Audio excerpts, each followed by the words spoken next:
So hello everyone, I hope आप सभी लोग बहुत बढ़िया होंगे और अपनी normal day to day life को एंजॉय कर रहे होंगे। तो आज इस वीडियो में हम समझेंगे अलाइनमेंट रिबन्स के बारे में। जैसे कि हमने पहले की वीडियो में समझा था होम टैब के अंदर ये जो फॉन्ट रिबन्स है इसके बारे में, और आज इस वीडियो में हम इस अलाइनमेंट रिबन्स के बारे में समझेंगे। तो आइए हम यहाँ से स्टार्ट करते हैं। इसमें इतना एरिया हम यहाँ से स्टार्ट करते हैं मर्ज एंड सेंटर से। तो फॉर एग्जांपल मैंने कुछ डेटाज लिखा है यहाँ पर, और वेट, ये मैंने कुछ यहाँ पर लिखा हुआ है, इसको मैं थोड़ा और लेंथी कर देता हूँ। ओके, जैसे कि इस सेल का जो ये सेल बहुत ही छोटा है एज़ कम्पेयर टू मेरे टेक्स्ट के मुकाबले। तो ये जो है रैप टेक्स्ट, मैं इस पर क्लिक करूँगा तो देखिए जब मैंने इस पर क्लिक किया तो क्या हुआ, सेल का लेंथ सेम था, बस हाइट इंक्रीज हो गया अकॉर्डिंग टू जो मैंने इसमें टेक्स्ट लिखा हुआ था उसके अकॉर्डिंग। फॉर एग्जांपल मैं यहाँ पे कुछ भी लिख देता हूँ। ओके, तो देखो सेल के अंदर का मेरा टेक्स्ट कम हुआ, तो सेल का जो हाइट था वो भी कम हो गया, और मैं यहाँ पे और बहुत सारा टेक्स्ट इसमें लिख दूंगा तो हाइट अपने आप ही इंक्रीज़ हो जाएगा इसका। अब जैसे कि ये है हमारा रैप टेक्स्ट, इसी में काम आता है। रैप टेक्स्ट ये कर देता है, सेल का लेंथ सेम रहता है, बस हाइट इंक्रीज कर देता है अकॉर्डिंग टू हमारे टेक्स्ट की उसमें हमने कितना लिखा हुआ है उसके अकॉर्डिंग वो हाइट चेंज कर देता है। अब इस मर्ज एंड सेंटर की बात करें हम तो फॉर एग्जांपल ये एक मेरे पास सेल है और हमें इन सभी सेल को आपस में इंक्लूड करना है। तो ये जो हमें हमें ऑप्शन दिख रहा है मर्ज एंड सेंटर, हम इस पर क्लिक करेंगे तो ये सारे जो छोटे छोटे सेल्स थे वो एक बड़े सेल में कन्वर्ट हो गए। मुझे इसको वापस से करना है तो मैं कंट्रोल जेड कर दूंगा।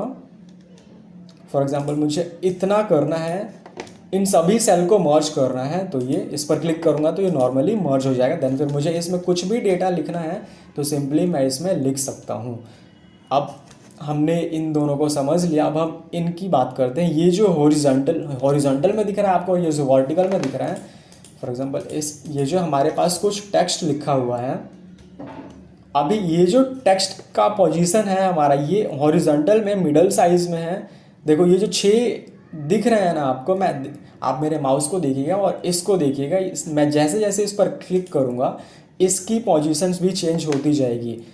फॉर एग्जांपल मैं चाहता हूँ कि ये जो टेक्स्ट है हमारा हॉरिजॉन्टली लेफ्ट राइट साइड में आ जाए, तो आ गया।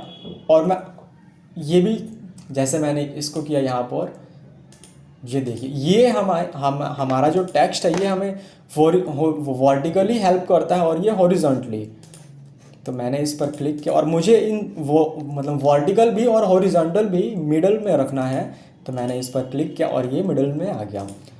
फॉर एग्जांपल मुझे लेफ़्ट साइड में करना है वर्टिकल भी और हॉरिजॉन्टल भी, तो ये हो गया। राइट में करना है तो ये राइट में भी हो जाएगा, बट मैं इसको मिडल में रखता हूँ। तो आई होप आपको ये 6 का वर्क समझ में आ गया होगा कि ये 6 किस तरीके से वर्क करते हैं। और जैसे कि मैंने आपको पहले ही बताया था कि ये जो रिबन्स होते हैं ये हमारे डेटा को और बेटर लुक देने में हेल्प करते हैं। और ये जो एक ऑप्शन है इसको हम बोलते हैं इंडेंट। ये हमारा इंक्रीज इंडेंट और ये है हमारा डिक्रीज इंडेंट। जो मैंने यहाँ पर टेक्स्ट लिखा हुआ है, फॉर एग्जांपल यहाँ पर बहुत सारा पैराग्राफ है, पैराग्राफ में मुझे स्पेस बहुत इम्पॉर्टेंट होता है, तो ये जो हमने टेक्स्ट लिखा हुआ है मुझे इसमें स्पेस इंक्रीज करना है। तो जैसे ही मैंने इस पर क्लिक किया इंक्रीज इंडेंट पर, तो इस टेक्स्ट का देखिए एक एक करके स्पेस इंक्रीज होता जाएगा। मैं जितनी बार इस पर प्रेस करूँगा स्पेस उतनी बार इंक्रीज होता जाएगा। फॉर एग्जांपल मुझे इसी स्पेस को डिक्रीज करना है तो मैंने इस पर किया क्लिक और ये एक एक करके स्पेस डिक्रीज हो जाएगा। ओके, और ये जो अगला है हमारा ये है रोटेशन को लेकर। तो मैंने यहाँ पर जो लिखा हुआ है मुझे इसको रोटेट करना है, मैंने इस पर किया क्लिक। अब फॉर एग्जांपल मुझे इस टेक्स्ट को वर्टिकली रोटेट करना है तो ये इस तरीके से हो जाएगा। मुझे इसको वापस से जैसे नॉर्मल पोजीशन में लेकर आना है तो देन फिर मैं उसी ऑप्शन पर क्लिक करूँगा वर्टिकली टेक्स्ट पर, तो ये नॉर्मल पोजीशन में आ गया। तो मुझे जिस भी क्लॉकवाइज करना है एंटी क्लॉकवाइज करना है ये हो जाएगा।